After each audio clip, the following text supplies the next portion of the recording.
지난 6일 밤 9명의 북한 주민이 작은 목선을 타고 서해를 통해 귀순했습니다. 아, 사돈지간이야.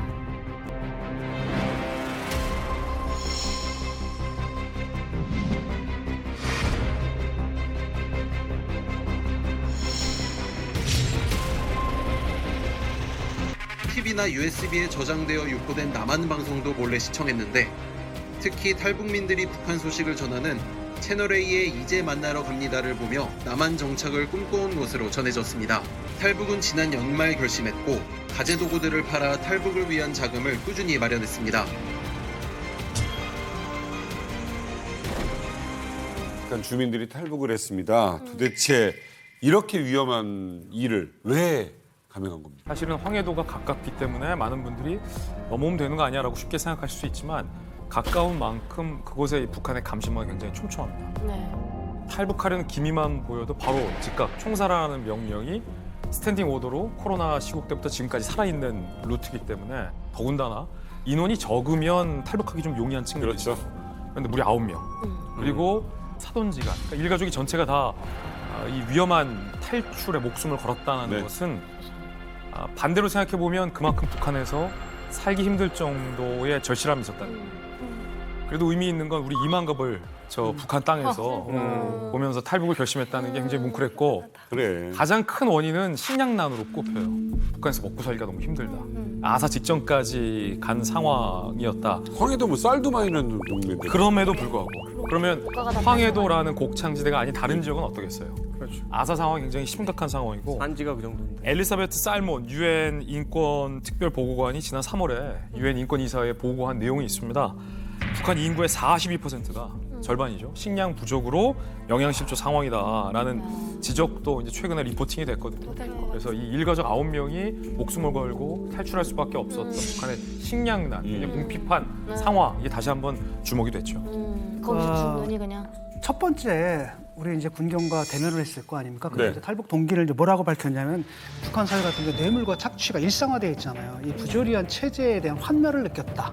그리고 또 왜 지금이냐라고 했을 때 아주 흥미롭게도 우리 어린 자녀들이 있는데 얘들이 세뇌 교육을 받기 시작하는 유치원에 유치원 가야 되니까. 들어가기 전에 탈북을 해야겠다라는 결심을 와, 했다. 대단하시다. 어찌됐건 뉴스를 보다 보니까 이제 이만갑을 보고서 이제 탈출 결심하는 어떤 계기가 되기도 했다라고 하는데 실제로 그렇게 이만갑 많이 봅니까? 저는 이제 제가 동생으로 이제 삼았는데 이 친구가 이만갑을 보고 왔어요. 지금 하나 나온 지 2달밖에 안 됐거든요. 북한에서 이만갑을 USB로 많이 본대요. 처음에는 의심한대요. 이게 준비된 배우들을 앉혀놓은 줄 알고. 그러다가 두 번째 보니까 북한에서 일어난 일들을 하거든요. 이건 맞다 그러다가 세 번째 보다가 야 이거 사투리가 나오는 것 같아 하다가 빠져든대요. 이렇게 진짜 온 가족이 사실 목숨 건 탈출을 할 수밖에 없는 게 바로 북한인데 지난 3월에 통일부에서 2023 북한 인권 보고서가 공개가 돼가지고 정말 화제가 됐었죠. 예, 맞습니다. 그래서 제가 바로 입수를 해왔습니다. 2023 북한 인권 보고서. 굉장히 두꺼워요. 440페이지가 넘는 상당히 방대한 책이고 북한의 인권 참상에 대한 1,600여 개의 사례가 아주 구체적으로 실려 있습니다. 저도 이게 공개되자마자 통일부 사이트에 들어가서 좀 이렇게 봤습니다. 그런데 사실 오늘 방송 되게 걱정되는 게 이게 너무 충격적인 이야기들이 많아서 이게 과연 21세기의 국가에서 벌어지고 있는 일이 맞는가 그런 생각이 들었거든요. 그래서 이 이야기를 좀 더 전문적으로 이야기해 주실 전문가 한 분을 좀 모셔봤습니다. 김광진 북한 인권연구센터장님 나오셨습니다. 네, 안녕하세요. 안녕하십니까. 여기서는 그 전반적인 문제들을 다 다루고 있습니다. 경제적인, 사회적인, 정치적인 권리, 그리고 여성, 아동, 장애인, 인권 실태, 정치범 수용소, 국군 포로 납북자, 이산가족, 처우 이런 것들 다 다루고 있고요. 이제 국경 지역에서 도강하는 사람들 사살한다고 하잖아요. 그런 사례들도 이제 나오고 있고, 그다음에 사법 절차를 거치지 않고 벌어지는 즉결 처형 이런 것들이 실제로 벌어지고 있다. 남한 드라마 보고 임신한 여성이 김부자, 초상화 이렇게 선진했다고 해서 이제 죽였다는 거예요. 남조선 영화 한편과 남선 노래 75곡을 소리 기억기에 인정하여 수많은 범죄를 감행하다 적발되었습니다. 제가 이제 인사드릴 때까지만 해도 주제가 바뀌어도 조금 편안하게 가겠지 했는데 지금 막 총살, 즉결 처형 막 이런 얘기들이 아무렇지도 않게 자연스럽게 나오니까 조금 사실 입이 떡떡 벌어지는 게 이제 사실이긴 한데 이게 정말로 그냥 있는 일이라는 거잖아요. 그렇죠. 지금 뭐 아직도 현재 진행형으로 일어나고 있고 이게 이제 500여 명이 2017년부터 이슨 일을 증언한 내용들입니다. 그래서 지금 현재 진행형이라고 볼 수 있겠죠. 자, 충격적인 이야기를 또 전해드려야 될 것 같은데 2023 북한 인권보고서 저도 조금 이렇게 훑어봤는데요. 이 374페이지에 이 탈북 여성의 인권 실태를 보여주는 부분이 있습니다. 탈북 과정에서 많은 여성들이요. 인신매매를 경험한 것으로 파악이 됐습니다. 인신매매 경험을 한 탈북 여성 가운데는 자신이 인신매매가 되는지를 모른 채 탈북하는 경우가 많았다라고 이야기가 되고 있어요. 사실은 작년이었죠. 그 8월 달에 동남아시아 기반 인신매매 조직 사건들 최근에 이제 인신매매 이슈들이 이렇게 굉장히 해외 뉴스에 가끔가다 이렇게 등장할 때가 있었는데 이게 남의 일이 아니었다는 거죠. 국경 하나를 건너서 북에서 실제로 이런 일들이 지금까지 진행이 되고 있고 또 그것이 여러 사람들의 증언을 통해서 사실로서 이제 밝혀지고 있으니까 이게 정말 저희들 입장에서 충격이 아닐 수 없습니다. 탈북한 여성들 사이에서 중국에 넘어가게 되면 인신매매 위험이 있다는 게 공공연한 비밀 같은 거였어요. 근데 아직도 많은 우리 국민들은 에이 무슨 21세기의 인신매매야. 그 중국이 많이 현대화가 됐는데 사실이겠어라고 하지만 사실입니다. 사진 한 장을 제가 준비했는데 이 북한과 중국 국경 지역에 세워져 있는 비석입니다.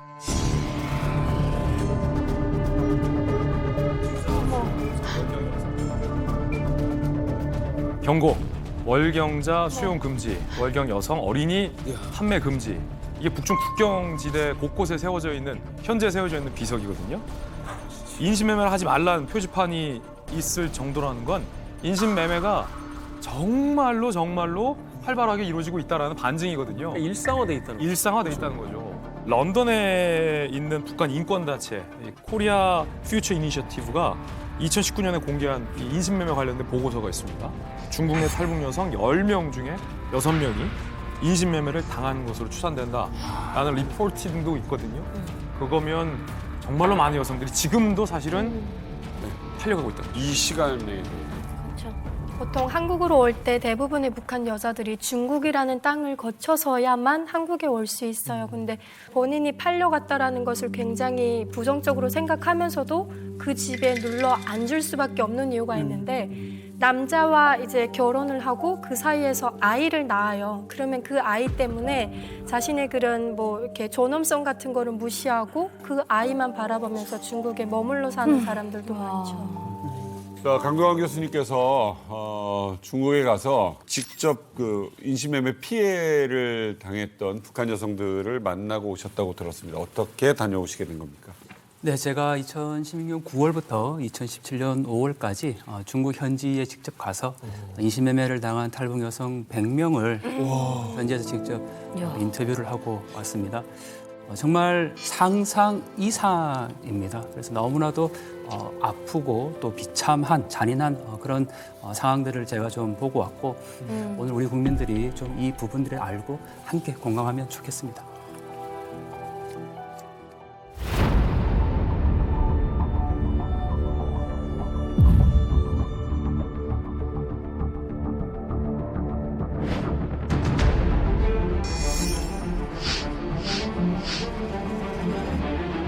그때 당시에는 제가 중국에 친척이 있었거든요. 중국에 친척이 할아버지가 있으니까나 편지를 했는데 편지 답장도 없고 그래서 중국에 이렇게 가겠다고 제가 했어요. 중국 넘어가면 여자리에서 일주일 있다가 북한으로 다시 들어간다 이렇게 돼 있어요.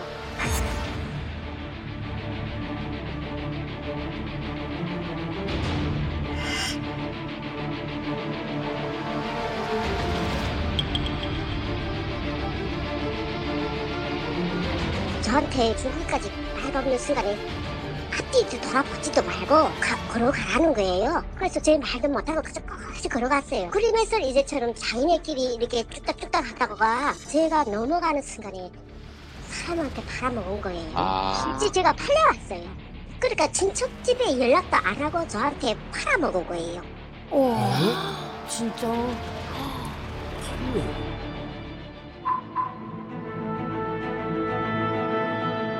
94 무산에 가다가 북한에 그 무산에 있는 여자 중국에 들어가면 돈을 벌 수 있다고 그래서 중국으로 들어왔거든요. 그 여자가 거기에다가 이진이 하는 그 여자였죠. 여자가 여자를. 대부분 여자들이 많이 해요.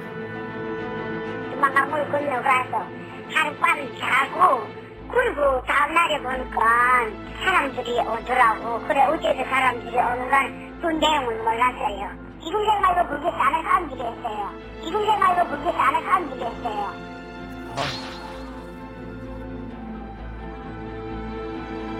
그 집이 농장일이다 보니까 농사일을 하거든요. 아빠 일 못한다고 하는데 그때 말하더라고요. 돈 주고 우리를 쌌으니까 그때 알았어요. 아니 완전히 거짓말에 속은 건 같은데 완전히 이거 사기당한 것 같거든요. 아니 대부분 그럼 중국으로 넘어가는 이유가 돈 벌러 가는 건가요? 제가 만났던 모든 인신매매 여성들이 공통으로 하는 말이 있어요. 바로 속혀서 건넜다. 속혀서라는 말이 속아서라는 북한식 표현인데 돈을 많이 벌 수 있다라는 말에 이제 속아서 넘었는데 이 돈을 많이 번다는 얘기는 특히 고난의 행군인데 자고 일어나면 뭐 부모님이 굶어서 죽어가거나 또는 부모가 아이가 죽어가는 모습을 봐야 되거든요. 그러면 옆에 있는 분이 와서 야, 너 중국 가서 한 달만 일하고 돌아오면 너희 가족 다 살릴 수 있어. 이렇게 얘기하는 거죠. 그래서 자기는 중국에 가서 한 달만 일하고 다시 돌아와서 가족을 살리겠다고 떠난 길이 바로 인신매매 길인 거죠. 그리고 자기 발로 강을 건넜지만 강을 건너는 순간 이미 거기에 브로커가 있기 때문에 그때부터 이제 팔려가게 되는 상황이 됩니다. 저런 상황이 되면 이제 그 사람들의 어떤 가장 약한 고리, 아까 이야기하신 것처럼 이제 가족이 굶어 죽어가는데 한 달만 갔다 오면 된다라고 하면 누구든지 사실은 가게 되겠죠. 그리고 또 그 이전에 어떤 신뢰관계가 만들어진다든지 뭐 이런 것들을 통해서 이제 안심을 하게 하고 이제. 그치. 내가 잠깐 강을 건넜다 오면 내 가족을 살릴 수 있다는 생각으로 그 강을 건넜을 때 그게 큰 죄를 짓는다는 생각을 하면서 거기를 가는 사람들은 저는 없을 것 같은데 그렇게 갔는데 영영 돌아오지 못하게 될 수도 있다는 거잖아요. 회유해서 오는 애들을 회유 기만 앞잡이라고 합니다. 일반 앞잡이 하는데 이게 주로 여성들이 많이 합니다. 같은 여성이니까 편안하고 또 여성분들이 이게 말을 잘합니다. 중국에 살던 사람들 하니까 내가 가서 살아봤는데 정말 몇 달만 일하면 또 몇 년 동안 너네 집 다 먹여 살릴 수가 있다. 이렇게 굶고 있지 말라 하니까 그냥 따라 나서는 거예요. 꾸준히 설득합니다. 방법과 여러 가지 써가지고 뭐 물건도 갖다 주고 하면서 그리고 보내서 도강 전문 브로커가 있습니다. 걔가 강을 넘으면 걔한테 그냥 500원에서 뭐 1,000원 주고 가져가는 사람이 또 있습니다. 그게 바로 조선족 기본 브로커죠. 이 사람들은 심양, 뭐 하남, 호남, 하북 이렇게 들어가서 또 판매하고. 근데 여기서 중요한 것은 이 중국 사람들이 북한 여성들을 잡아가는 게 아니에요. 북한 사람들을 파는 거예요. 맞아요. 애초에 북한 땅, 그러니까 무산이나 아니면 북중 접경지대에서 평화롭게 가정을 이끌면서 잘 여성들이 살고 있었어요. 근데 먹고 사는 게 워낙 어려우니까 같은 동네에 살던 북한 여성이 접근하는 거예요. 야야, 우리 그 이모부 아재가 중국에서 사업하는데 나랑 같이 일주일만 중국 가자, 한 달만 중국 가자. 알고 지내던 한 마을 또는 옆 마을에 살고 있는 북한 사람을 팔아넘기는 거예요. 그러면 그 중간에 방금 말했던 도강 브로커가 껴요. 그럼 도강 브로커가 또 얼마를 받아갑니다. 중국 땅으로 넘어가면 거기선 또 조선족 브로커가 껴요. 그리고 나서 이제 완전 중국 브로커가 완전 오지 중국 산속으로 팔아넘긴 시스템이라 이게 중국 사람 나쁜 사람만 단정할 게 아니라 북한 내에도 이 맞아요. 인신매매 단이 있고 굉장히 시스템적으로 연결이 돼 있다는 게 이게 문제예요. 근데 일단 그런 상황이 생기면 누구나 마음은 그런 생각이 들 거잖아요. 뭐 어떻게 도망치려고 생각을 한다던가 뭔가 방법을 좀 생각해 볼 것 같은데 뭐 북한이나 중국에도 경찰이나 군인이 있을 거잖아요. 근데 그렇죠. 왜 신고를 바로 할 생각을 하지 못하는 거예요? 일단 중국에 넘어와서 그 조선족 집이든 중국에 들어오면 일단 조국반역죄가 됩니다. 북한에서는. 그다음에 넘어가면 조국반역죄로 처벌받게 돼요. 최소한 뭐 징역 3년에서 7년까지. 그러니까 그걸 피하기 위해서라도 나가면 안 되는 거예요. 내가 지금 팔려간다는 걸 알면서도 날 집에 보내달라. 그럼 공안에 가. 파출소 가. 그럽니다. 파출소 저기 있으니까 가. 너 가면 너 엄마 어떻게 되는지 알지. 총살까지 한다. 막 이러니까 어쩔 수 없이 내가 팔려가는 길이 나도 살고 북한에는 가족도 사는 길이다 이거고 어떻게 보면 저 같은 경우도 탈북을 시키면 그게 판매를 꼭 팔지 않아도 내가 한국으로 보내주던가 아니면 중국 친척집에 보내줘도 인신매매로 걸려요. 사람을 보냈으니까. 그 북중 국경에 이제 그 브로커들, 북한 여성들을 노리는 브로커들 굉장히 많습니다. 2014년 유엔 인권조사위원회 보고서에 따르면 그 탈북 여성의 이제 인신매매, 성매매 지하 시장 규모가 1억 500만 달러, 한 1,400억 원 된다고 합니다. 그래서 아마 그런 범죄 그런 인신매매와 또 성매매 이런 데 많이 이제 희생물이 되고 있습니다. 엄청나요.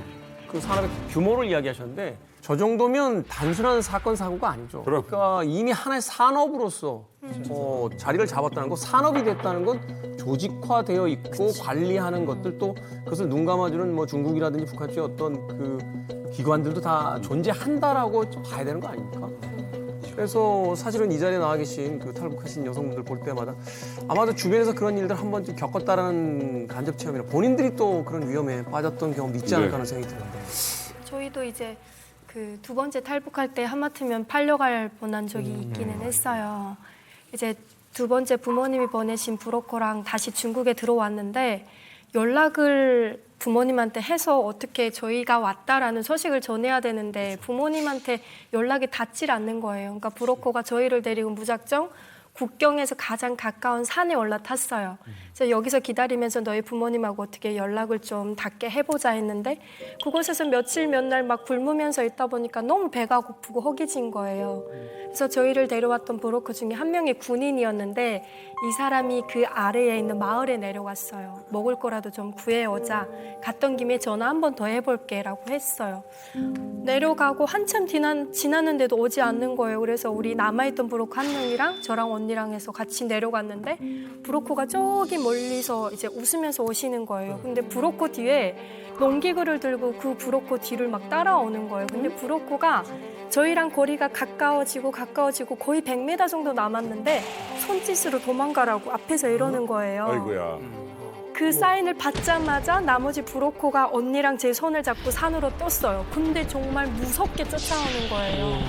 산을 넘고 막 몇 개 넘다가 돌아보니까 더 이상 인기척이 느껴지지 않는 거예요. 이유를 알고 봤더니 저희 그 있던 장소가 그 아래 마을 사람들한테 노출된 거예요. 근데 그 군인한테 그러더래요. 너네 이 산에서 몇 날 며칠 연락도 안 되는데 고생하지 말고 쟤네 2명 우리한테 넘기면 그만한 보상을 해줄게. 너네 그 돈 갖고 그냥 북한에 나가서 잘 살아 이러더래요. 근데 정말 고마웠던 건 그 군인들이 저희를 끝까지 포기하지 않고 산을 넘어가지고 그쪽에서 또 몇 날 피신해 있다가 결국 저희 부모님하고 연락이 돼서 저희를 찾긴 했는데 만약에 그때 그 브로커가 우리가 돈을 받아가지고 나가자라는 생각을 했다면 아마 언니도 그렇고 저도 그렇고 지금 어디 중국 어딘가에서는 정말 소문이 나겠어. 그 군인을 찾아서 벌을 하겠어. 할 수 있는 게 아무것도 없는 못하는 상황. 큰일 날 거예요. 진짜 큰일 날 거예요. 네. 북한의 여성들이 겪고 있는 정말 끔찍한 인신매매 관련된 이야기, 그 실태를 오늘 이만갑에서 이야기를 해보겠습니다. 특별한 분들을 모셨습니다. 직접 겪으셨던 얘기고요. 아프고 잔인한 이야기입니다. 하지만 북한의 인권에 관련된 문제를 알리고 그리고 또 얼마나 많은 분들이 중국 이 강을 넘고 나서 힘든 일을 겪고 있는지 오늘 증언해 주시기 위해서 모신 두 분입니다. 여러분 박수로 맞으십시오. 반갑습니다. 예, 안녕하세요. 전 한경북도 청진에서 온 김지연이라 합니다. 예, 청진에서 오셨어요? 네, 안녕하세요. 저는 2007년도에 중국으로 넘어왔고 2010년에 대한민국에 입국한 김성연이라고 합니다.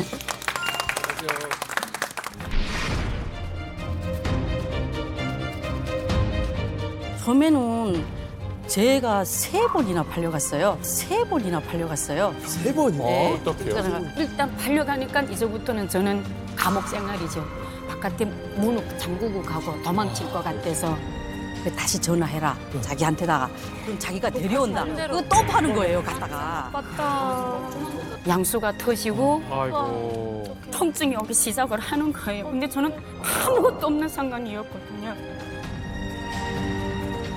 아니 이 두 분 모두 네. 또 아픈 상처를 좀 가지고 계신다고 들었거든요. 네. 또 김지연 씨 같은 경우에는 또 브로커에게 좀 속아서 네. 중국에 넘어가셨다고 들었는데. 예, 북한에 있을 때 보따리 장사라는 걸 했는데 깜빡 잠든 사이에 짐을 다 잊어먹었어요, 제가. 그래서 다시 정진역에 와서 어떻게 할까 하고 정말 막막한 거예요. 그래서 역전에 앉았는데 어떤 여자가 배랑 메고 쑥 오더만 돈 안 벌겠는가 하더라고요. 그 어디서 돈 버는가 하니까 중국 가면 담배 모종을 심는데 하루에 북한 돈을 그때 660원을 벌 수 있다. 그래서 계산해보니까 한 달만 해도 수탄 미천, 당산 미천 돈을 벌 수 있겠더라고요. 그래서 그럼 가겠다 했죠. 그런 거 어렵지 않으니까. 그래서 도망을 밤에 건넜죠.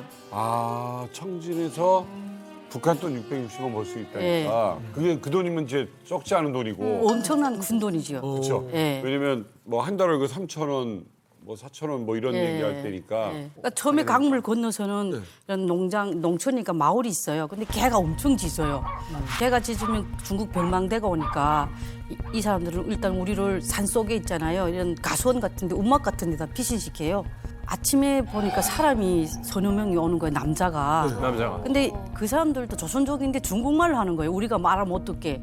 근데 완전히 중국어를 안 하고 띄엄띄엄 사람이 오고 이런 말을 하는 거예요. 근데 이게 아니구나. 소문에 듣던 그거 우리를 팔아먹으려고 하는구나 생각. 소문은 이미 들어서 알고 계시고. 그때 당시도 북한에 많이 잡혀나온 애들이 있었으니까 이렇게 판다는 건 알았는데 정작 제가 팔려갈 건 생각 못 했어요. 그러니까 멀쩡하게 장사하던 분이잖아요. 예. 또 황해도까지 굉장히 먼 곳 왔다 갔다 하신 분인데 갑자기 난데없이 나를 팔겠다? 이거 눈치를 채신 거네요. 예. 뿌놓고 보고 그랬죠. 나를 팔자고 그러지 않는가 하니까 그제서야 말하는 거예요.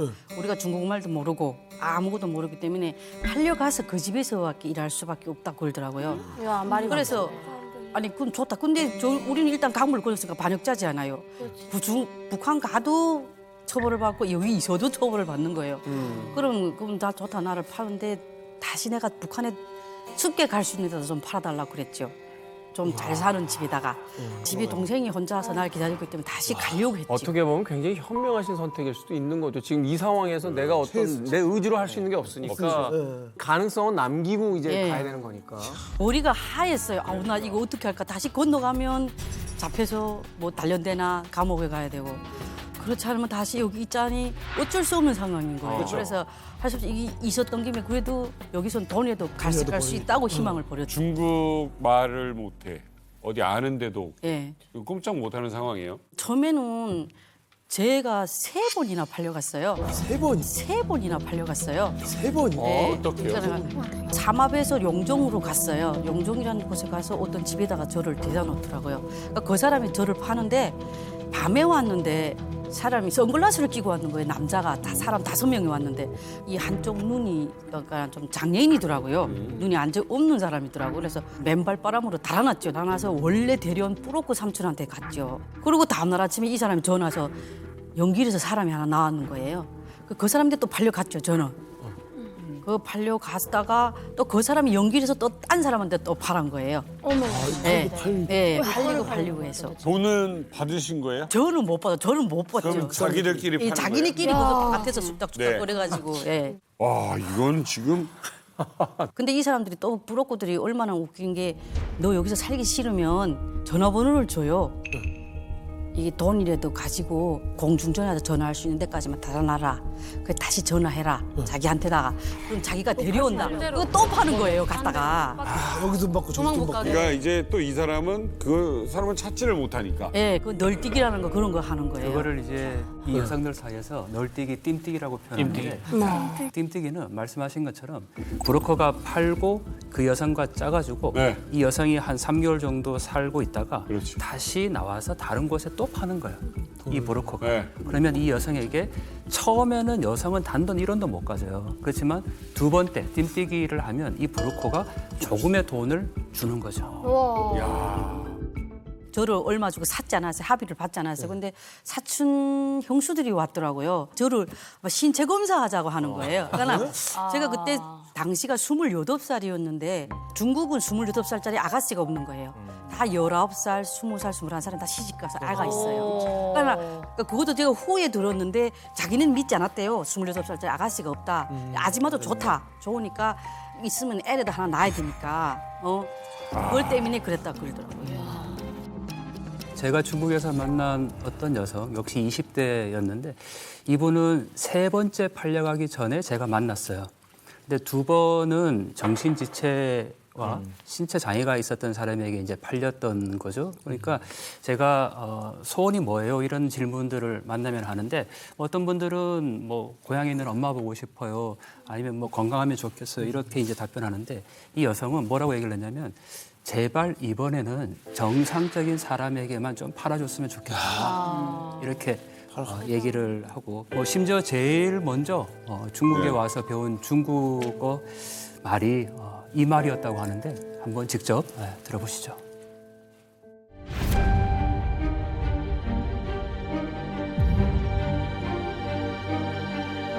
떠다니면서 한나가 우리나라가 며칠 있었죠. 언니야 이게 그렇게 심심사거리니까 낯사는 데는 가지 말고 어디 눈에 마음 없으면 가지 말아라. 무서워하지 마라. 그렇게 하고 남자들을 마시하는 게 다 싫은 거예요. 막 날 때리는 거예요. 따로 할 수 없다고. 안 가겠다. 안 갔다 사려고 이렇게밖에 말고 나는 온전한 사람인데 뭐 보내라.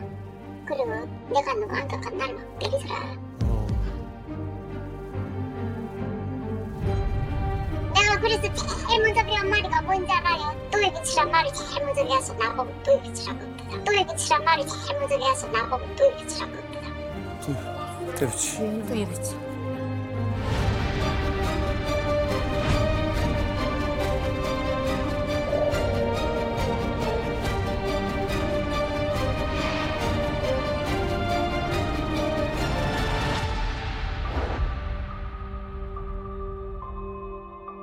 일단 팔려가게 됐을 때 거기서 유일하게 할 수 있는 게 이왕이면 좀 좋은 곳으로 보내달라는 부탁을 할 정도라는 거면 상황이 굉장히 열악하고 무서운 그런 상황이라는 게 느낄 수 있잖아요. 근데 대체 어느 곳으로, 어떤 곳으로 가게 되길래 이렇게 좋은 곳으로 보내달라고 이야기를 하는 걸까요? 이 정상적인 사람한테만 보내주세요라는 게 장애가 없는 분에게 보내주세요라는 의미가 아니에요. 이런 열악한 상황 속에서 정상과 비정상을 구분하는 것 자체가 의미가 없는데 내가 먹고 살 수 있고 그래도 학대를 당하지 않을 수 있는 정상적인 사고를 하는 남자한테 보내달라라는 간절한 어떤 비임 같은 거거든요. 절실한 구걸, 애원 같은 거거든요. 중국에서 인신매매 피해를 당하고 어렵사리 중국에서 탈출을 해서 우리나라에 정착해서 살고 있는 인신매매 피해 탈북 여성들을 저는 직접 만났는데요. 한번 들어보시죠.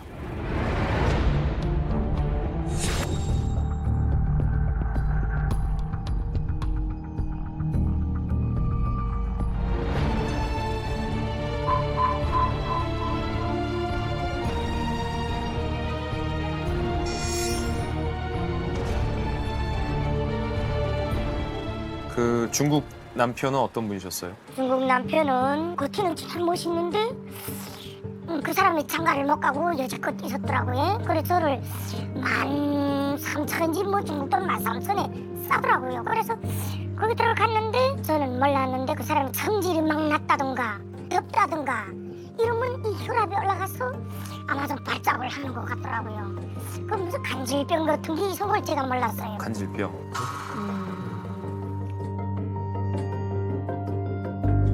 어떨 땐 정신 나간 것처럼 막 때릴 때도 있고 해? 그 때리는 걸 또 어떻게 때리냐면 말을 잘 모르잖아요. 무슨 애들랑 말하는데 내 알아 못 들으니까 그럼 막 이러면서 팔 막 땅땅 구르네. 그래서 정신없이 맞은 적이 한 번 있어요. 맞기도 많이 맞으셨고. 네.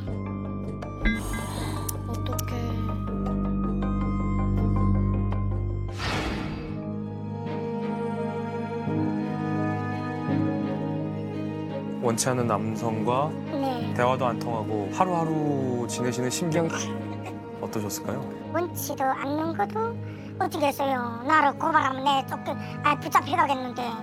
맞아요. 그래서 어떻게 하면 달아나겠는가 이 생각하는데 중국은 한 마을의 몽땅 친척이에요. 려가 산다면 려가들이 마을이에요. 이게 다 그래서 도망치다가 한 2번 잡혔댔어요. 잡혀서 진짜 죽지 못해 매를 맞고 누구한테 매를 맞아요? 그 남편이라는 사람은 정신없이 때리더라고. 그래서 거기서 난 말도 모르지 어디 달아나는 길도 모르지. 네. 뭐 누구를 인도할 사람도 없지. 그래서 할 수 없이 그렇게 살았어요.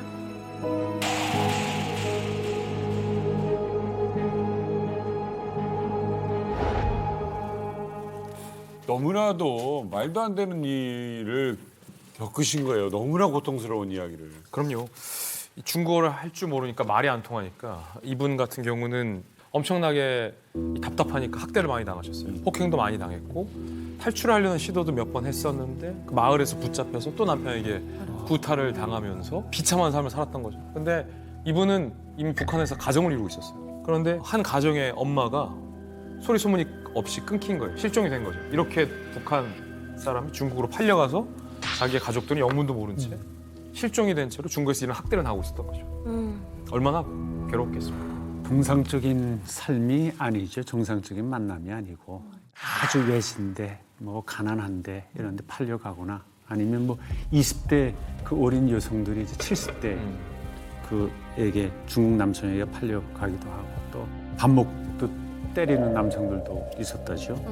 이제 이렇게 입에 담기 힘든 그런 일을 겪는 북한 여성들이 정말 많습니다. 이게 본인이 원하느냐 안 원하느냐는 굉장히 중요한 문제잖아요. 그렇죠. 그게 사실은요, 그 본인이 원할 수가 없죠. 왜냐면 처음에 그 만남 자체가 팔려왔잖아요. 그러니까 남자가 돈을 지불했단 말이에요. 선택권이 없으니까. 그 다음부터는 인격체로 보지 않죠. 인권이 있는 존재로 보지 않는 거예요. 그냥 물건이고 내 소유물인 것이지 거기에 어떤 내가 뭐 예의를 갖추거나 뭐 이런 대상으로서 보지 않기 때문에 출발점부터 사실은 문제가 생기게 되는 거고 사실은 이 대목에서 좀 궁금해지는 게 뭐냐면 아니 어떻게 이런 일들을 그 21세기에 마구 벌릴 수 있을까? 결국은 추악한 돈에 대한 또 문제가 될 텐데 그렇다면 도대체 이 인신매매를 통해서 북한 여성들의 몸값을 얼마나 지불하기 때문에 제가 북한에서 그 브로커 할 때 당시만 해도 주변에서 듣기로는 30, 40대 여성들은 뭐 5천 원에서부터 15,000원 사이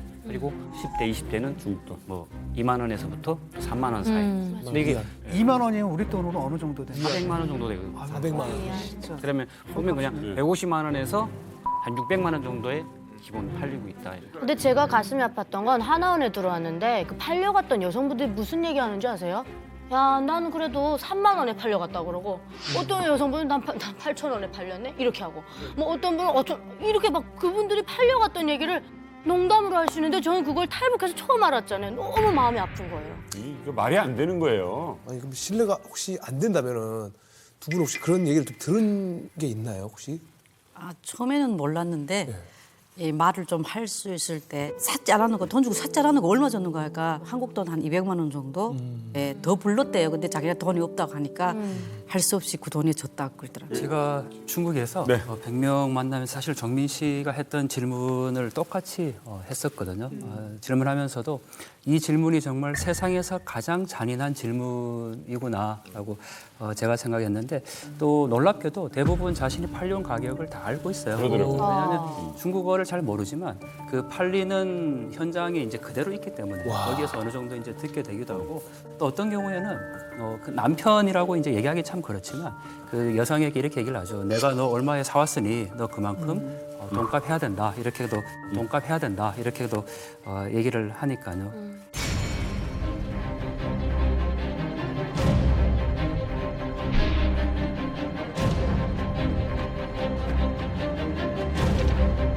이게 무슨 표인가요? 이게 뭐예요? 네, 제가 만난 분들의 몸값을 이렇게 100명을 다 정리를 한 겁니다. 네네. 만난 분들의 몸값을 이렇게 100명을 다 정리를 한 겁니다. 네네. 물론 그 탈북 연도에 따라서 이 몸값이 좀 다르기는 했었는데 가장 비싼 값이라고 해야 될까요?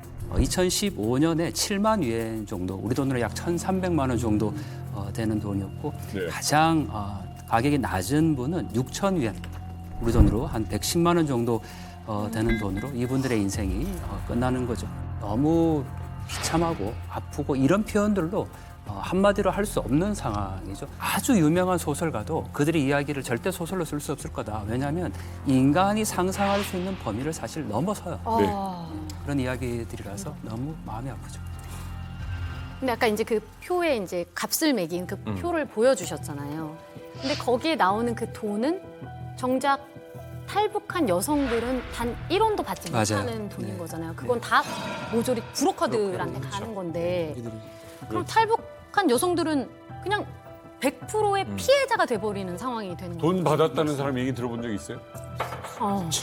이게 기가 막힌 거예요, 이게. 그 정말 또 딜레마가 뭐냐면 아직도 이제 팔려가서 아이를 낳고 중국 현지에서 사시는 분들이 꽤 많아요.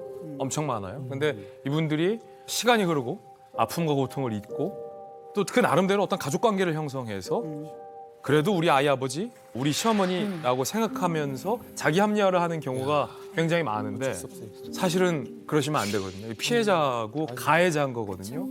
근데 체념을 하게 된다는 게 희망이 없어진다는 거거든요. 이게 굉장히 좀 가슴 아픈 대목이에요. 사실은 다른 방법이 없으니까 그렇게라도 버티려고 하는 거겠죠. 그러니까요. 자기 삶에 의미가 부여되지 않으면 사실은 그 살 수가 고통을 없으니까. 계속 살 수가 없으니까 네. 그렇게 이제 맞습니다. 필요한 이렇게 것 같은데. 사실 이렇게 혼자 몸으로도 사실 견디기가 힘든데 송현 씨는 임신한 몸으로 겪으셨다고.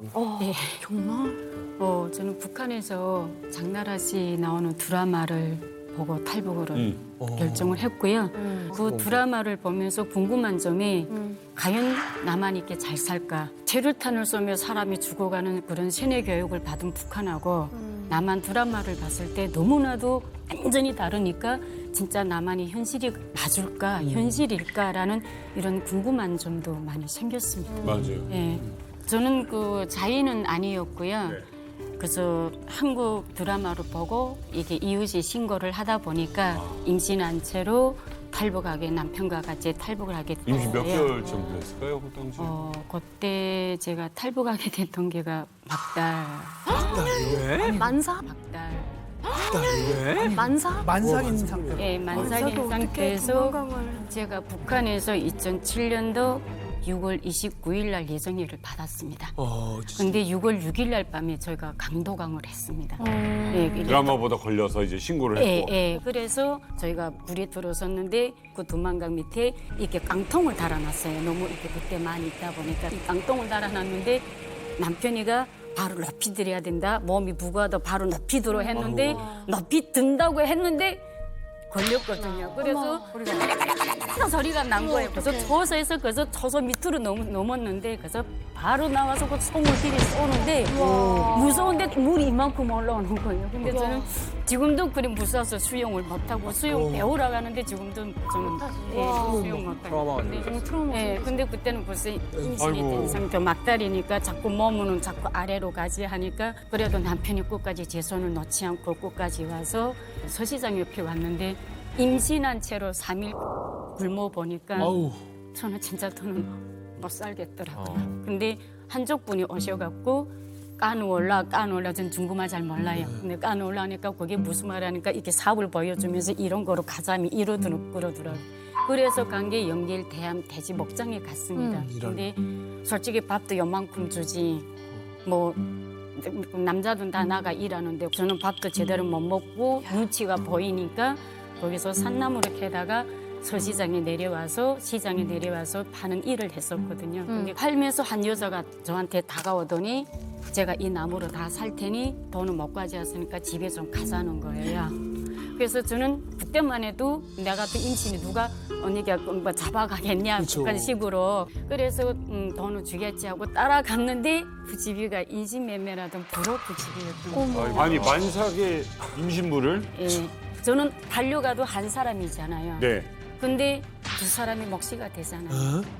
이해가 돼요. 임신부를 그렇게 본다고요? 예, 그러니까 한 사람 몫이지만은 제 안에 3명이 하나 또 있으니까 두 사람 몫이니까 한 사람 팔지만은 상대방한테서는 두 사람이 몫을 받는 거예요. 돈을 더 달라. 예, 그때 내가 팔려간 것이 말을 못하는 버버리 집으로 갔었습니다. 예. 그래 그 버버리 집으로 일단 팔려가니까 이제부터는 저는 감옥 생활이죠. 자기네가 바깥에 나가면 바깥에 문을 잠그고 가고 도망칠 것 같아서 그런데다가 임진한 채도 계속 끊이게 일을 시키지. 예. 근데 밤에 자다가 덮치는 거예요, 저를. 그래갖고 그때 도망쳤거든요. 맨발로 아마 제가 비어진 자리가 있을 거예요. 피를 흘리면서 제가 도망쳤거든요. 근데 도망쳐서 가다 나니까 한글로 이게 버스 이게 이름 조금 적힌 게 있더라고요. 그래서 제가 무작정 그 버스에 올랐던 거죠. 그 버스에 올라서 무작정 올라갔는데 양수가 터지고 아이고. 통증이 오기 시작을 하는 거예요. 근데 저는 아무것도 없는 상황이었거든요. 진짜 아무것도 없었어요. 근데 마침 그 버스 승객 안에 이게 승객분이 여자분이 대다수가 많았었어요. 그래서 거기다가 비닐바마 까고 남자들 앞에다가 다 보내고 일단 나왔는데 울어야 되는데 울지 않는 거예요. 버스에서 아이를 낳으신 거예요? 예, 예. 그래서 어머나 야 울어야 되는데 야 어찌 울지 못하지 야 죽었는가 그저 내 생각에는 그것밖에 없는 거죠. 근데 가다 나니까 어느 병원에 들어갔었어요. 예, 병원에 들어갔는데 그 의사님이 오시니까 애가 탯줄을 3바퀴 이렇게 감았대요. 탯줄을 3바퀴 이렇게 감았대요. 예, 그래도 애가 목숨이 살아있다고. 거기 안도 있음이 나가는 거예요. 그래서 제가 그때 병원에 가서 다 수술해갖고 그때 쌍둥이였거든요. 쌍둥이요? 예, 태반 하나 또 있다는 거예요. 한국 같으면 이게 해서 절개를 해서 수술을 했을 텐데 저는 아예 그건 또 못하고 거의 아예 그래서 깡짤로 해서 뜯어내서 그 태반을 다 뜯어낸 거예요.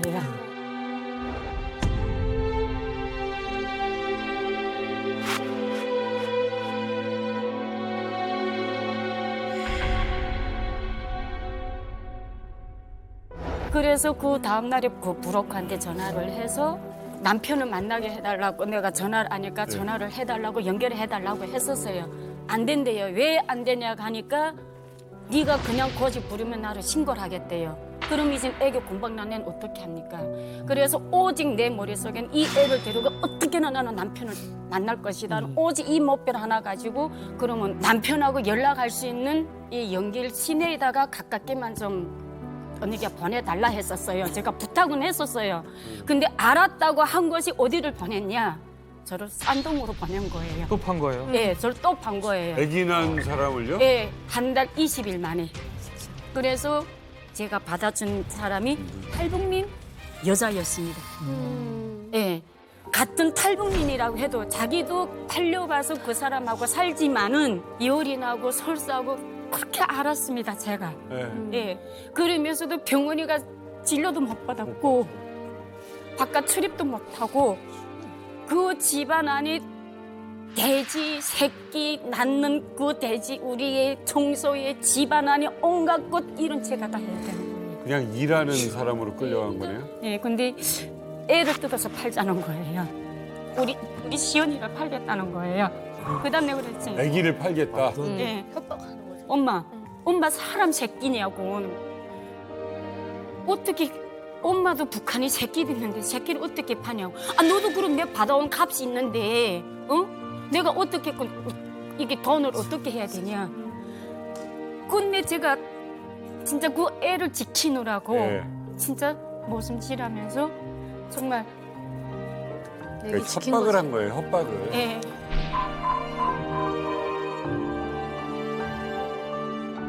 예, 근데 사실은 제가 국정원에 와서 그 부분을 봤습니다.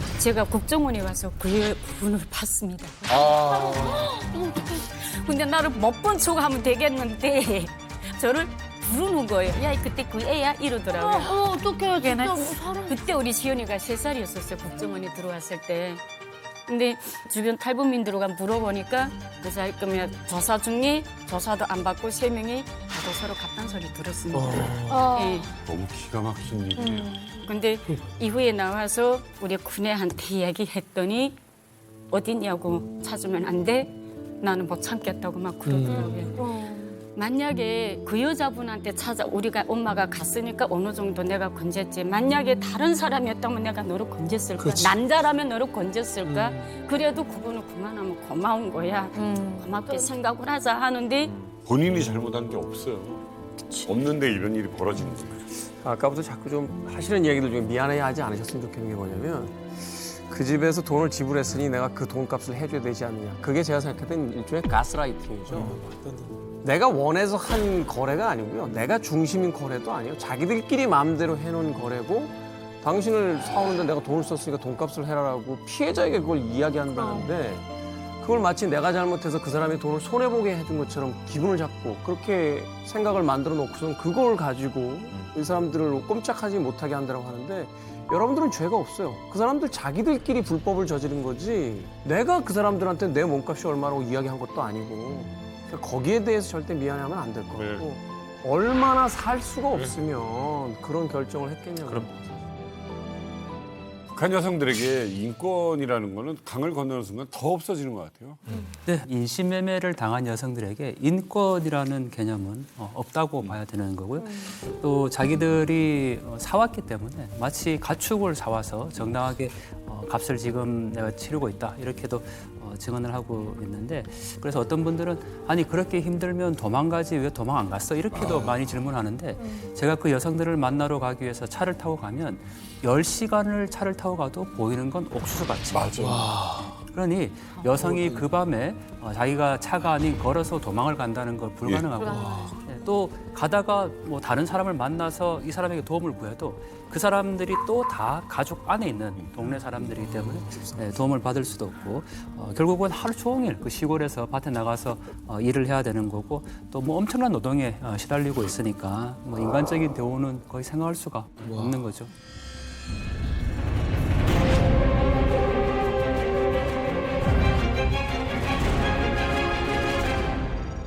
애를 정말 막달잡이 해갖고도 19달 반까지 제가 일을 했거든요.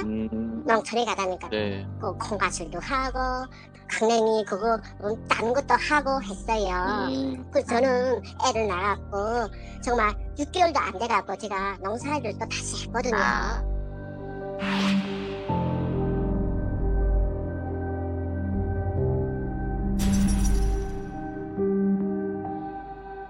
집에서 나를 그래서 천대하라 어디 동네도 못 따라다니게 하고 답답하면 정말 나는 텔레비 영화를 이렇게 보면 그것도 못 보게 나는 그래서 거기서 얻어맞으면 천대받으면 그래 살아가서리 우리 집에서 또 달아나게 됐습니다. 그것도 또 달아나게 되는 것도 또 뛰쳐나가게 된 것도 또 나를 실험용으로 100만 원에 팔아먹겠다고 해서 또 이렇게 했단 말입니다. 실험용으로 100만 원에 팔아먹겠다고 해서 또 이렇게 했단 말입니다.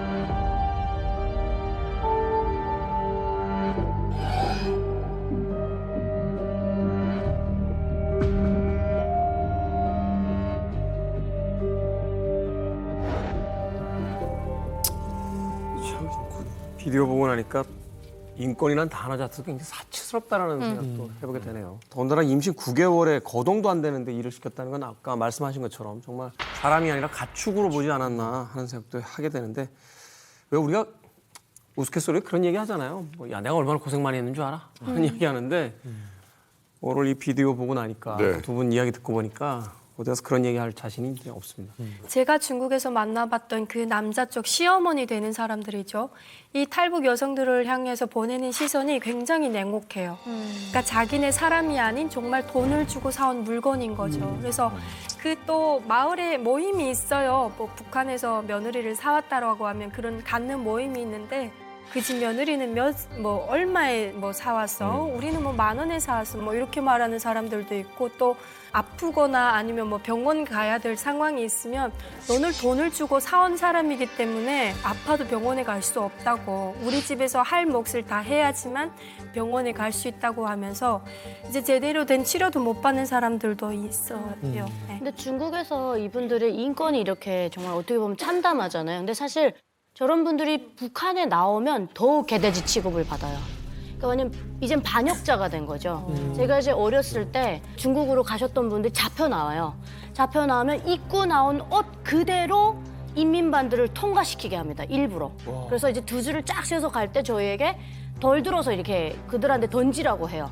근데 이제 그때 우리가 들고 안 던져요. 왜냐면 먹고 살기 힘들어서 간 거를 어느 정도 알기 때문에. 근데 저희 그때 이렇게 서가지고 무슨 얘기를 하냐면 와 청바지 입었다. 와 머리 노랗게 염색했네. 빨갛게 염색했네. 그래서 이제 그걸 쳐다보면서 부러워하는 거예요 나중에는. 근데 지금 알고 보니까 이분들이 중국에서 겪었던 삶이 그렇게 참담한 줄 모르고 북한에 있는 젊은 여성들은 야 저렇게 되고 싶어서 가고 싶다라고까지 심지어 생각도 한다라는 거예요. 그렇게 생각했던 제가 너무 미안합니다. 그럼 이제 좀 궁금한 게 북한 당국에서는 인권에 대해서는 관심이 없는 건가요? 사실 북한에서는 뭐 오보이 수령이라고 그럼요. 그러죠. 오보이. 예. 그다음에 뭐 노동당도 오모니 당이라고 하는데 그 자기네 여성 동무들도 책임 못 지는 게 이제 한심한 거죠. 인권은 사실 북한에서 공개적으로 많이 얘기를 안 합니다. 왜냐하면은 북한 내부의 인권 상황이 너무 열악하기 때문에 그래서 얘기를 공개적으로 못 하고 있고 오히려 이제 뭐 자본주의 썩고 병든 자본주의 세계 헐벗고 굶주린 남조선 어린이들 뭐 이런 식으로 얘기하면서 이제 인권이 저기는 뭐 다 말살돼 있고 이제 유린되고 있다 이런 식으로 얘기하면서 인권 얘기를 하는 거죠. 왜 팔려 나오는지가 사실 제일 중요한데 지금 말씀하신 것처럼 먹고 살기 위해서 당장 굶어 죽으니까 나온 거고 또 예를 들면 장사하다가 단속이 돼서 감옥에 교화소에 가야 되는 상황에서 피해서 나오게 되는 거고 그러니까 그 모든 상황들을 만들어 놓은 게 북한 당국이라는 거예요. 그러니까 이렇게 나올 수밖에 없었던 상황을 만들어낸 그 북한 당국이니까 북한 당국이 인권을 얘기할 상황이 안 되는 거죠. 인권에 대한 이야기를 제일 싫어하잖아요. 지금. 그럼요. 그래서 사실은 오늘 두 분 이야기 듣고 저 가슴 아팠는데 제가 만난 인터뷰 한 분은 자기 발로 직접 인신매매에 팔려간 분이에요.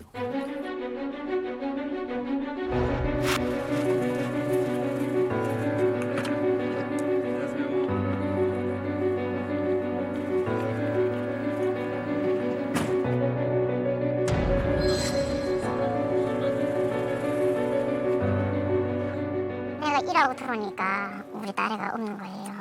그래서 내가 아침에 출근할 때 엄마가 김치를 담가야 하니까 물 좀 재워놔주라. 알았어. 이렇게 했는데 저녁에 10시 돼서 퇴근하니까 아이가 없는 거예요. 신랑하고 물어보니까 모르겠다. 아침에 나갔는데 아직까지 소식이 없다. 그렇게 찾아다니다 나니까 결국은 우리 아가 중국 갔다는 것까지 판명됐는데 제 친구가 되는 언니가 저희 딸을 중국에 임시매매를 했거든요. 아이고. 인신매매로 중국에 판 사람이 어머님 친구분이셨어요? 친구였어요.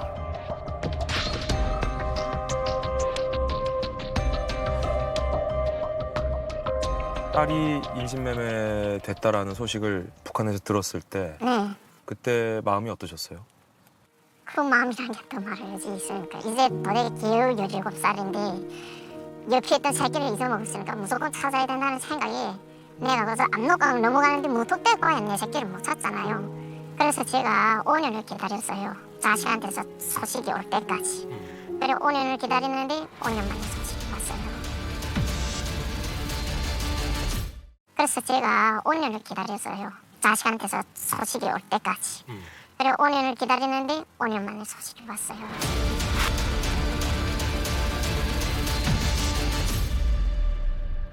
어떤 연락이었나요, 딸이? 딸이가 그리고 내가 엄마를 찾느라 고생했다. 사람들 집도 많이 보냈는데 내 돈만 떼기고 소식이 없었다. 그래 엄마를 내 마지막으로 찾아달라 했다. 이렇게 말하더라고. 5년 만에. 네, 그래 너무 기가 막혀서 엄마가 아무 때거나 압록강 넘기겠다. 내가 이렇게 딸한테 말했거든요.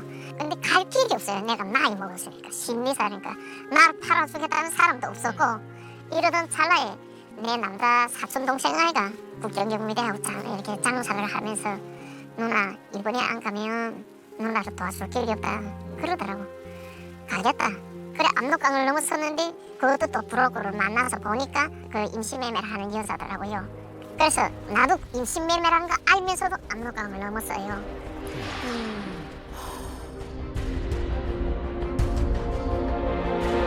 내 딸인 데 가자.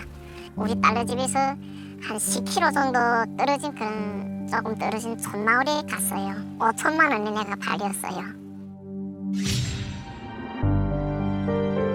엄마죠. 인신매매로 팔려간 작은 딸을 중국에서 다시 만나리라고는 상상도 못했지요. 됐을 것 같아요. 네. 굉장히 기적적으로. 네. 그때 심정이 좀 어땠나요, 기분이?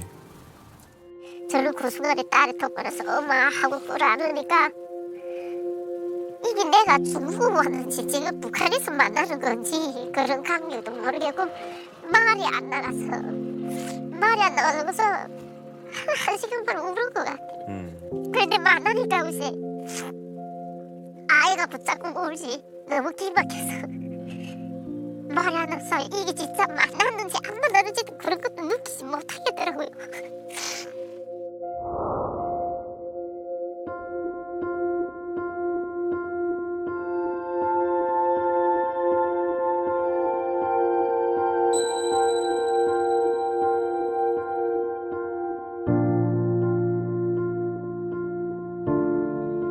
다시 시간을 돌릴 수 있다면 다시 과거로 돌아간다 하더라도 따님을 찾으러 중국으로 가실 건가요? 당연하죠. 세계로 찾는 것까지 가야죠.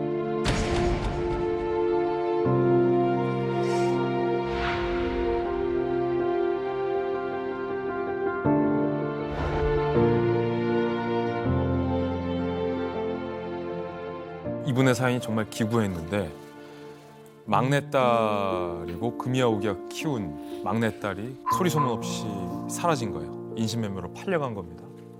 5년 동안 딸을 찾느라 미친 여자처럼 북한 전 지역을 다 헤매고 다녔어요.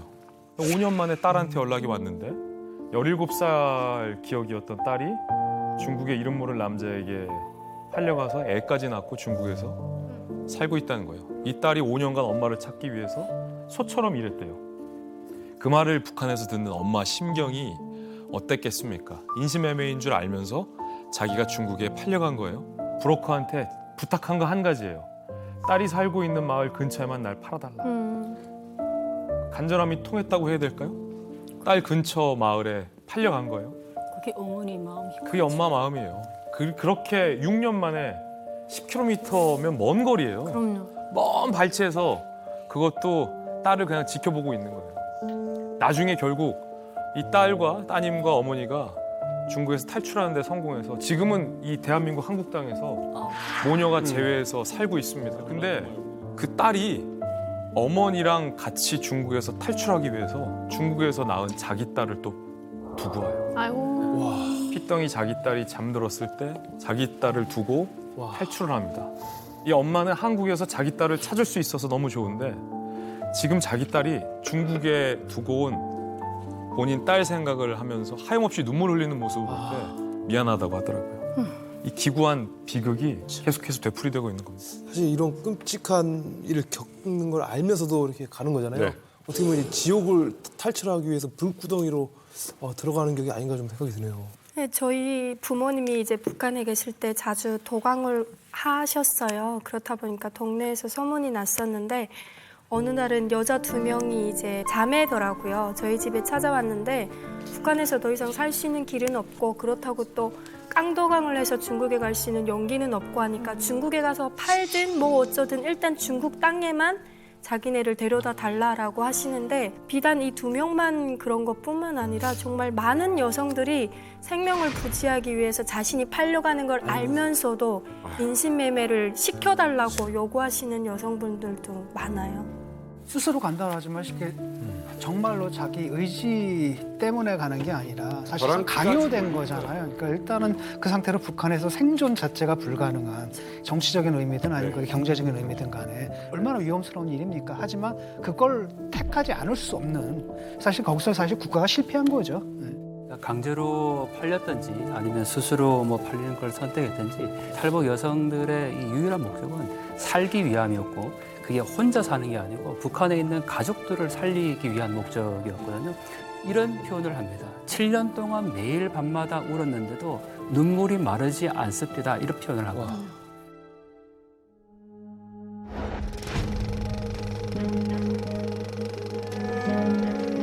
70단을 가만히 팔려가단 말인데 팔려와서 이렇게 눈물 흘리며 이렇게 10년 남아 이렇게 살았습니다. 그래 살면서 죽지 못해서 그래서 죽자고 서 약도 먹기도 하고 어쨌든 그랬습니다. 그러면서 그래서 아이도 낳고 이렇게 삽니다.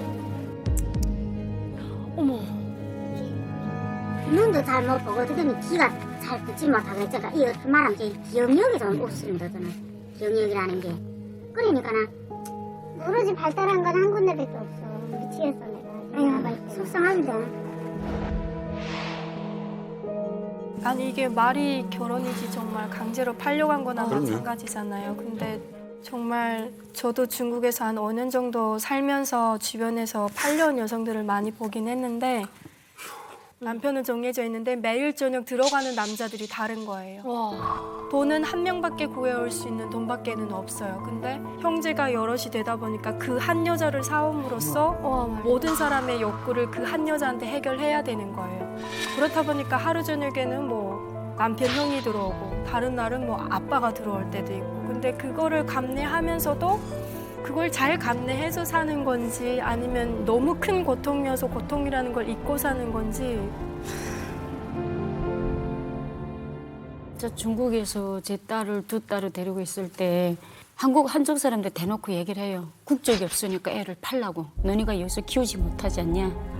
예, 근데 사실 이렇게 북한에서 넘어올 때는 중국에서라도 잘 먹고 잘 살자고 사실 넘어왔는데 한국에 오자고서는 우리는 세뇌 교육이 있다 보니까 없잖아요. 근데 솔직히 이 애들을 제가 북한에서 주사 잘못 맞아갖고 애가 죽었어요. 우리 시은이 우애 애가 북한에서.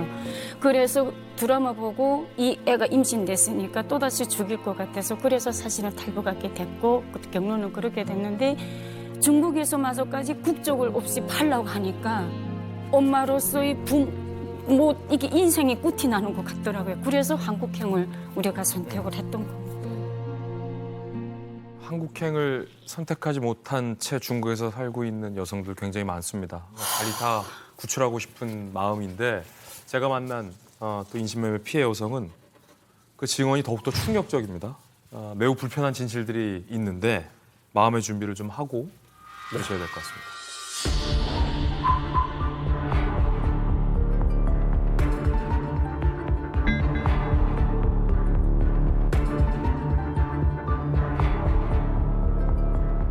내가 가지고 중국 안 가겠니 하고 그래 중국에 뭐 하려고 하는데 중국 가면 좋다고 이렇게 장사도 하고 그거 좋다고 한번 가보지. 그래서 혼자 가긴 좀 무섭고 하니까 막 데리고 같이 가자니까 저건 못생겨서 안 데리고 안 가는지. 그때 의심해야 되겠는데 아무 의심도 안 했지 그냥. 그렇지. 돈 벌러 간다니까. 그러면 거기서 중국의 교주로 팔려가신 거죠? 그렇죠. 5,000원에 팔려가지고. 5,000원에 팔려가셨어요? 5,000원에 팔려가지고. 5,000원에 팔려가셨어요? 5,000원. 중국 남편의 폭력도 있었어요? 엄청 때렸죠. 너무 두드리니까 이 머리가 막 때린 자리 한 번 더 때리면 이제 맞아 모를 때 사람들은 아마 한 번 처음에 아프지 자꾸 그 자리 때리면 멍해서 안 아파요. 안 아파요. 이 머리니까 다 불어나가지고 모르잖아.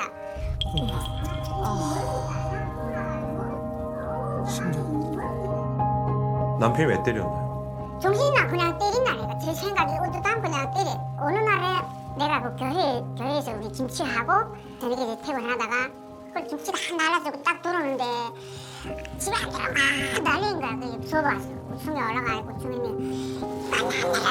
이러면서 중간에 차라리 마사대도 그냥 들어가야 돼. 그 들어가니까 어째 이제 왔냐 어디가 있다 이제 왔냐고 문 탁 미닫이 열더니 그다 나무 태기 받쳐놓고 들어가 패기 시작하는데 그때 이제 머리가 이제 막 빵빵빵빵 다 불어나죠. 아주 그 좁은 공간에다 다 두드려 패니 머리가 만져보니까 내 머리 아예 다 물렁물렁해. 막 담당 터질 직전이야 막.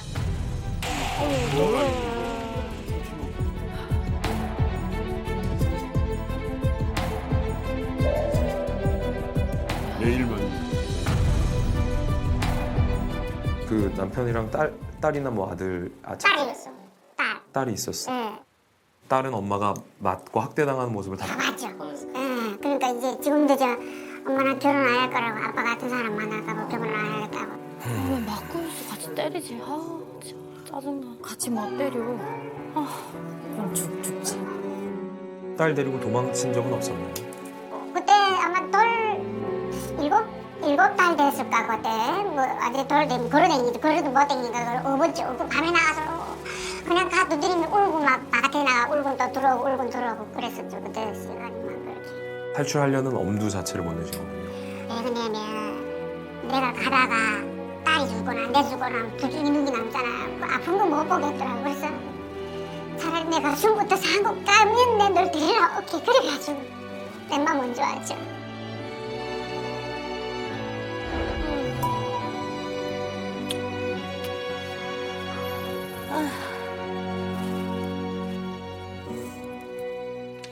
제가 이제 인터뷰한 많은 인신매매 피해 여성들이 중국에서 낳은 아이를 그 집에 그냥 두고 나홀로 탈출해야만 했던 경우가 굉장히 많아요. 두 가지 이유인데 첫 번째는 너무 소중한 이 아이를 데리고 가다가 혹여 잘못되면 아이까지 죽을 수 있어서.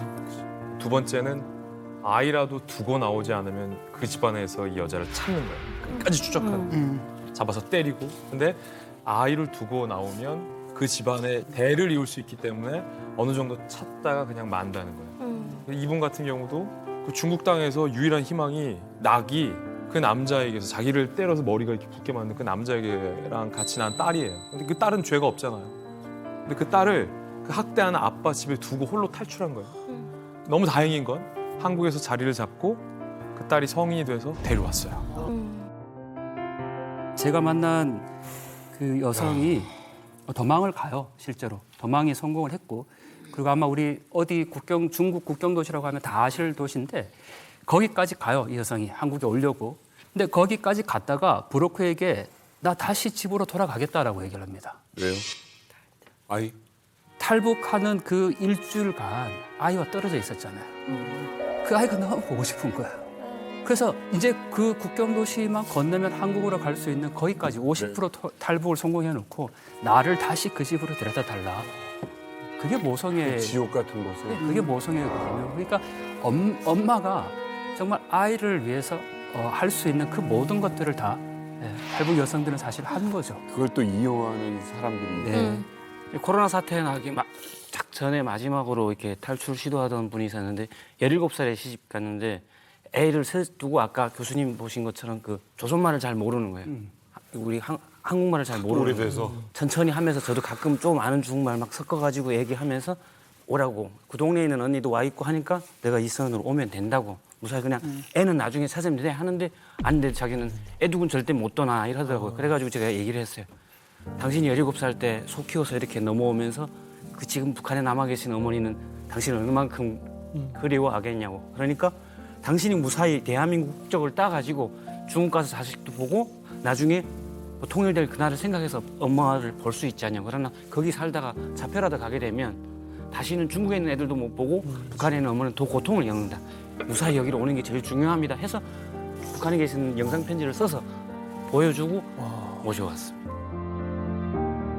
북한 여성이 그 흔히 우리가 얘기하는 한국에서 초대한 브로커를 만드는 거 말고 깡 도박이라는 걸 하고 나면 이건 인권이라는 거는 보호를 받을 수가 없다라는 건 확실한 것 같습니다.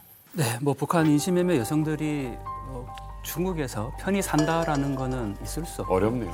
뭐 지금도 사실 한국에 오셨어도 지나가는 사이렌 소리만 들어도 여전히 가슴이 놀라시는 거예요. 경찰차만 봐도 막 떨려요. 거기 있으면서 북송되는 그 경험들이 항상 있으니까 그냥 뭐 편하게 아까 있어도 결코 이게 사는 것이 아니고 저도 지금 들었던 녹취를 사실 다시 이제 들으면서 잊고 있었어요. 사실 너무 죄송하고 미안하고 그래서 다시 들어보니까 그때 기억들이 너무 많이 나고 제가 만난 그 여성은 자기가 중국에서 생활했던 그 13년이라는 시간이 정말 꿈이었으면 좋겠다 이렇게 절규하는데 그 목소리 직접 한번 들어보시죠.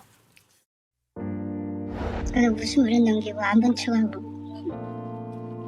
그렇게 애쓰고 있는데 마음은 아직은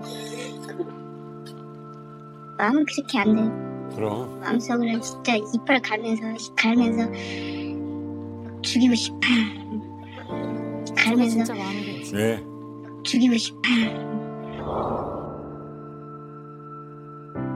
그래서 어떨 때 생각하는 게 이렇게 아니 이거 중국에서 한 13년 동안은 진짜 아닌 게 세상에서 살 시간이 안 했으면 좋겠다 그런 생각 들 거예요. 내가 꿈을 꿨다 악몽을 꿨다 그랬으면 좋겠다. 차라리 그게 악몽이었으면 오히려 깨면 사실 자기 현실이 있잖아요. 근데 이거는 꿈도 아닌 현실이니까. 차라리 이게 내가 죽어서 사는 생활이었으면 얼마나 좋을까. 막 부정하고 싶어요.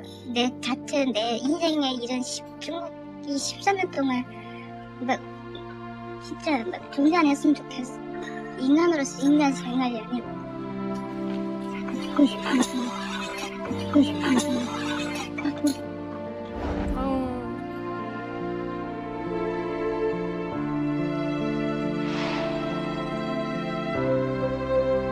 절대 그러시면 안 돼요.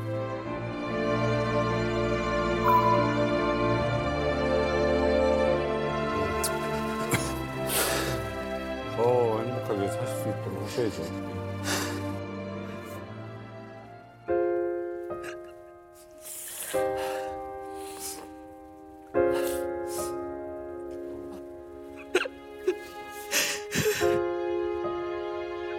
강 교수님은 지금 사실 수없이 많이 다니셨거든요.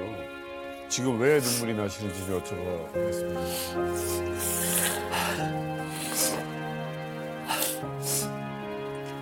너무 미안해요. 정말 제가 만났을 때도 너무 미안하다는 말밖에 해줄 수 없었어요. 저 북한 땅에서 저렇게 고통 나오고 겨우 살려고 나왔는데 그 사람들을 대한민국이 또 모르고 있잖아요. 너무 정말 지금도 그때도 미안했는데 다시 보니까 너무 미안하고 달 보면서 지금 저 달 우리 엄마도 보고 있겠죠. 지금 저 달 우리 엄마도 보고 있겠죠. 제발 엄마 한 번만 만나봤으면 좋겠다. 죽기 전에 엄마 한 번 보면 좋겠다. 그게 소원인 사람들이. 근데 모르잖아요. 우리가 너무 모르잖아요 지금. 지금도 거기서 살려달라고 절규하고 있는데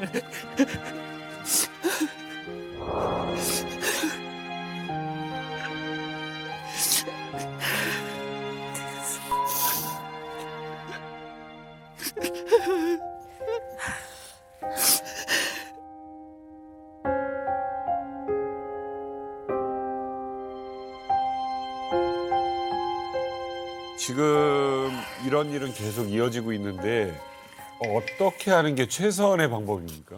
북한 주민들이 이제 인권에 대한 인식을 조금이라도 더 빨리 가지게 우리가 좀 많이 노력을 해야 되지 않을까 생각이 됩니다. 이게 자기 권리가 뭔지, 뭐 자기가 뭘 잘하는 건지, 뭘 잘못하는 건지 전혀 이제 모르고 살고 있거든요. 뭐 당연히 북한 당국의 책임이 있고요. 그리고 또 우리는 우리대로 그분들을 좀 잊지 말고 기억하고 또 구원을 해야죠. 기본적으로 그쪽 체제는 집단주의, 전체주의 체제고 우리는 개인주의, 자유주의 체제란 말이죠. 근데 그쪽은 국가를 먼저 생각하는 거고 예컨대 뭐 탈북을 했다? 그럼 그들은 뭐라고 생각하냐? 국가의 반역자다 이렇게 생각을 하지 그 사람들이 어떤 인권유리를 당했는지 이거는 별로 생각이 없는 거예요. 그런 체제에 익숙한 분들인데 다행히 이제 우리 콘텐츠라든지 이걸 통해서 한국 문화를 접하면서 아, 인권이라는 게 있구나라는 생각들을 서서히 하게 되고 항의도 하고 이렇게 하는 것이고요. 우리 정부에서는 특히 중국 정부에 대해서 그런 부분에 대해서 계속 끊임없이 요구를 해야 될 것 같습니다. 그러니까 북한과의 외교관계 또는 중국과의 외교관계 때문에 그 부분에서 침묵해온 과거가 있거든요. 그런데 그건 아니다. 왜냐하면 인권이다라는 것은 외교적 이익 그 위에 상위의 가치다. 이런 생각들을 좀 해야 될 것 같습니다. 이에 대해서 우리 사회적 합의가 지금은 만들어졌다고 생각을 해요.